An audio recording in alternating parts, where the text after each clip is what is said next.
ready, then we'll blow the air horn. Okay, we're going in 5 seconds. Okay, let's hear some noise for him.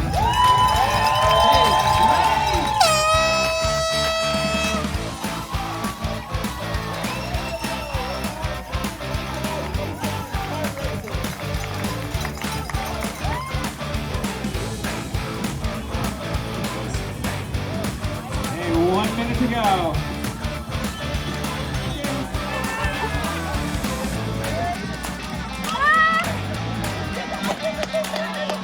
Okay, 10 seconds, let's hit the noise!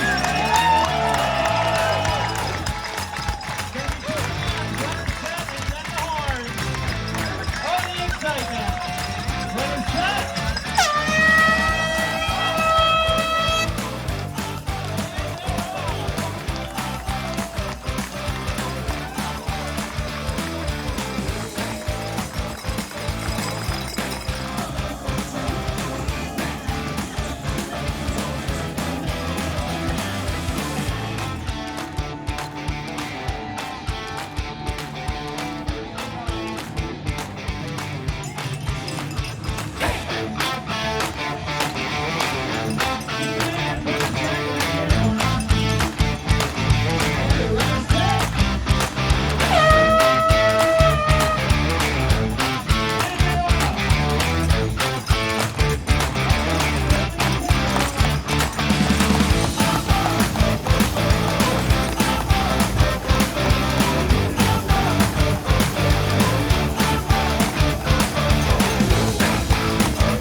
So on display are numerous outfits provided from survivors within our community who've been victims of sexual assault and sexual abuse.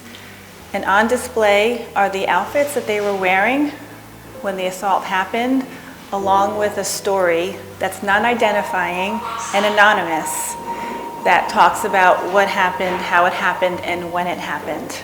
And the idea is that it doesn't matter what you were wearing, what you were doing, sexual assault is never okay. And we have to change the language, we have to reduce the stigma, and we have to stop the victim blaming and shaming in our community, in our state, and all over the country and the world.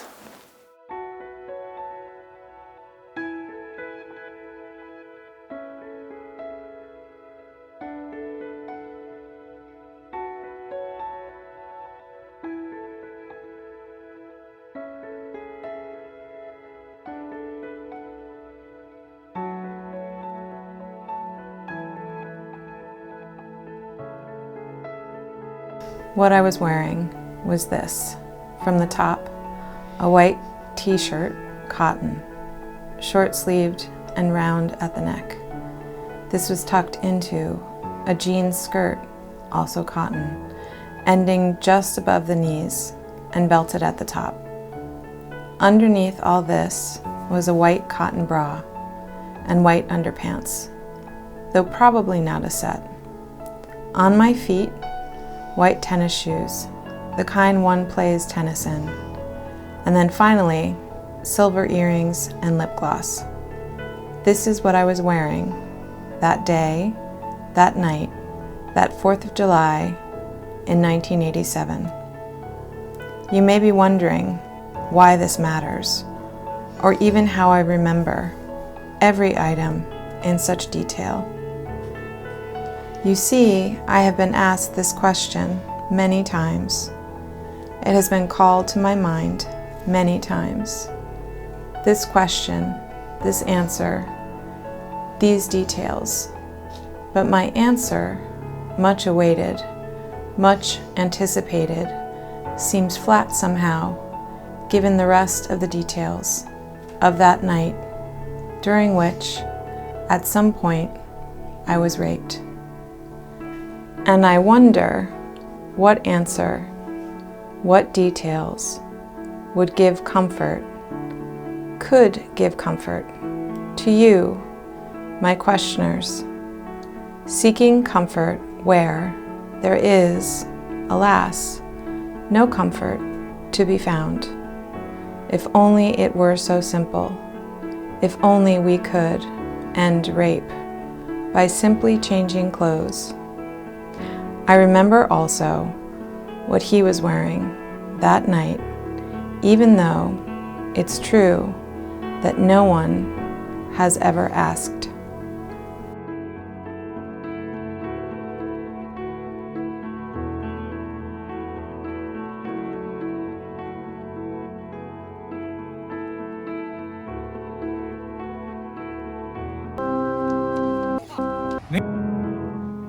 When victims of sexual assault, when they get a chance to look back at what happened, because when traumatic things happen, they're going on to survive and to continue their lives as best as they can. So in trauma therapy or art therapy, when they get a chance to pause and say, whoa, look what happened, and I survived it, and be able to put that outside of themselves on a piece of paper or whatever medium, it can be really empowering.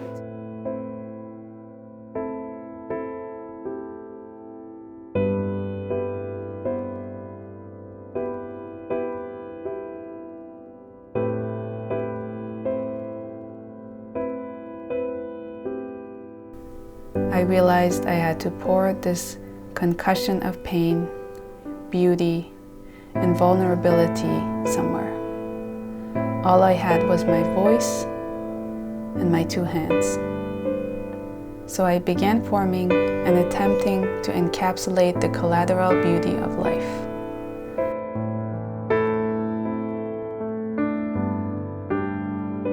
I think the takeaway I would like to have people go with is that understanding that these traumatic events or these assault can happen to anyone, and it's no one's fault, and being more empathic with the victims and understanding that these are really tough and challenging places and things to experience, and being more supportive or offering more help in that way.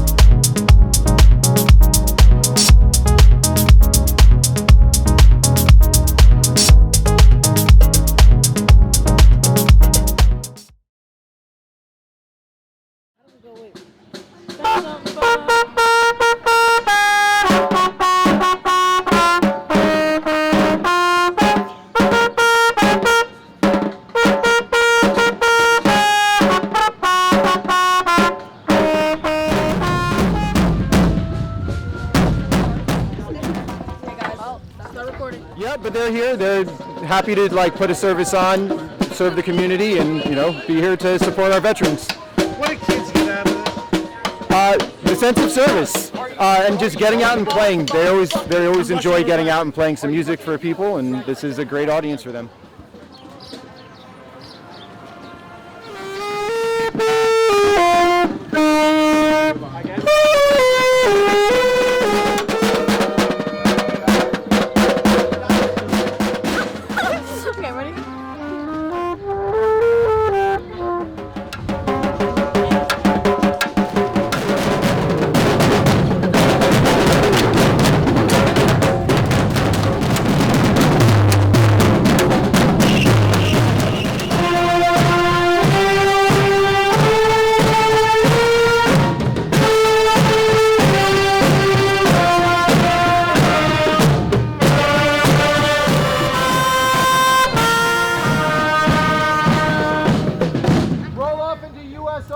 Roll off in the U.S. Army. Ready? Roll off, ready, and...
this time, I'd like to call up high school student Zaid Robinson.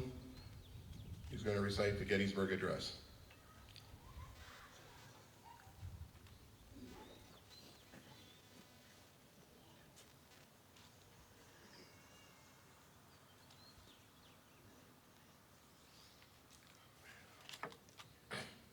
Good morning. 77 years ago, our Father brought forth on this continent a new nation, conceived in liberty and dedicated to the proposition that all men are created equal. Now we are engaged in a great civil war, testing whether that nation or any nation so conceived and so dedicated can long endure. We are met on a great battlefield of that war. We have come to dedicate a portion of that field as a final resting place for those who here gave their lives that that nation might live. It is altogether fitting and proper that we should do this. But in a larger sense, we cannot dedicate, we cannot consecrate, we cannot hallow this ground.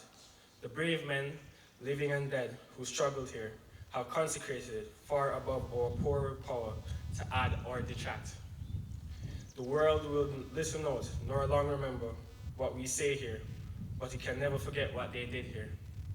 It is for us living rather to be dedicated here to the unfinished work which they who fought here have thus far so nobly advanced.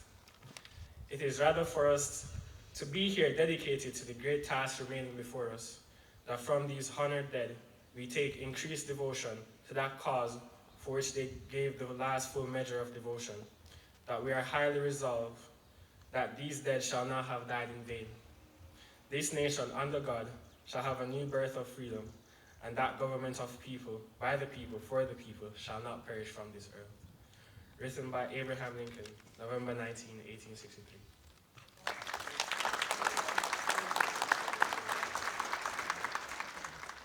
His poem was published in various magazines during the war. The poem helped the poppy become associated with death and remembrance. A little flower whose seeds can lay dormant for close to 100 years chose to rise up during a war to inspire millions of people to remember all those who fought and died for us.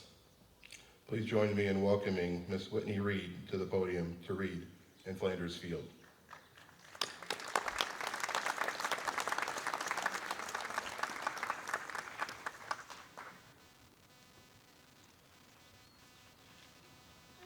Morning.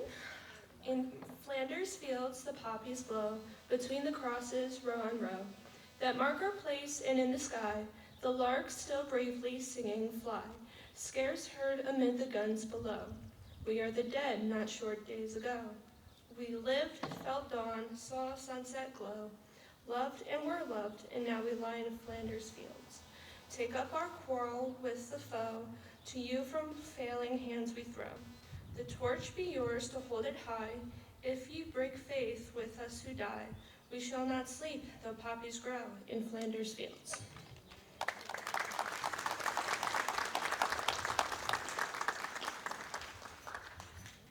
And your thoughts and prayers.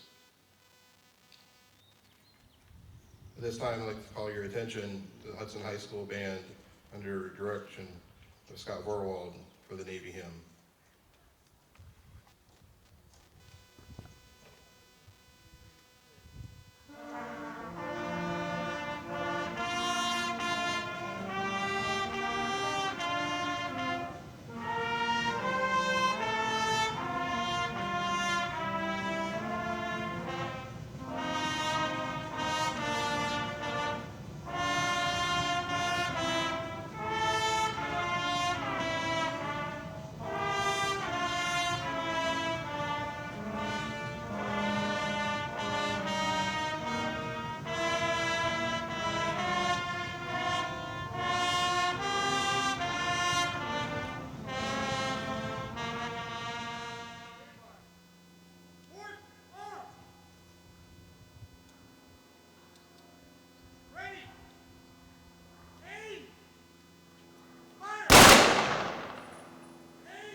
Thank you.